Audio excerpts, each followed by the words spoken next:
Dakor Mahudha road ઉપર નાળામાં કામમાં બુદ્ધિનું દેવાળું ફૂંકતું તંત્ર, 3 વિભાગો વચ્ચે સંકલનના અભાવે લાખોનું સરકારી તિજોરીને નુકસાન.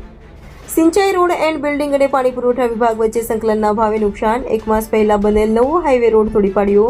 1 વર્ષથી રોડનું કામ ચાલતું હતું, તે દરમિયાન કેમ ન બન્યું નાળું તે પ્રશ્ન. નવો રોડ બન્યા બાદ જ સિંચાઈ વિભાગે કામ શરૂ કર્યું. કેનાલના નાળાનું શેરડી સિંચાઈ વિભાગની અનાવડતથી પાણી પુરવઠાનું કામ પણ ખોરંભે ચડ્યું. રોડ તોડી ડાયવર્ઝન આપતા વાહન ચાલકો પણ પરેશાન. રોડ તોડવા અને નવો બનાવવા માટે સરકારી તિજોરીને બેવડો માર.